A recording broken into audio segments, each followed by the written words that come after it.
मुझे लगा कि ये अनडेमोक्रेटिक है। एक तो आप बिना किसी वजह से किसी को पकड़ के ले जाते हो, फिर उसके बारे में गलत प्रेस कॉन्फ्रेंसेस देते हो कि वो पाकिस्तानी एजेंट है, और फिर आप अपने आप को एक्सप्लेन भी करने का लोगों के सामने मौका नहीं देते। फाइनली गृह मंत्रालय यानी कि मिनिस्ट्री ऑफ होम अफेयर्स ने यह घोषणा की है कि सोनम वांगचुक को लगातार जेल में थे, उनकी गिरफ्तारी को, उनकी हिरासत को रद्द किया जा रहा है। उन्होंने जो स्टेटमेंट दी है उसके हिसाब से सरकार लद्दाख में शांति, स्थिरता और आपसी विश्वास का वातावरण बनाए रखने के लिए सोनम वांगचुक की हिरासत को तुरंत प्रभाव से रद्द करने का निर्णय लेती है।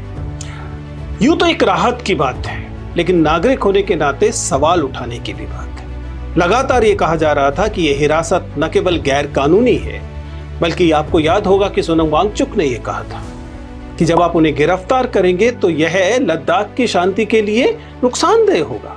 आजाद सोनम वांगचुक बेहतर हैं सरकार के लिए।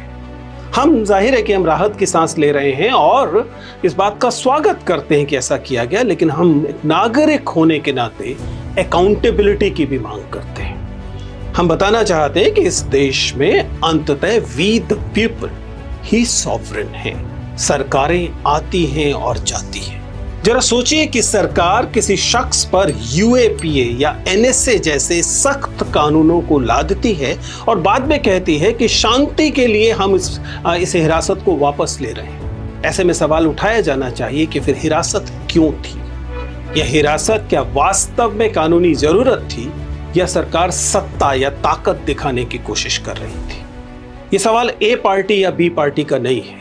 सवाल यह है कि हम अपने नागरिक दायित्वों को लेकर और नागरिक अधिकारों को लेकर अगर सजग होंगे तो सरकारों को अंततः झुकना पड़ेगा।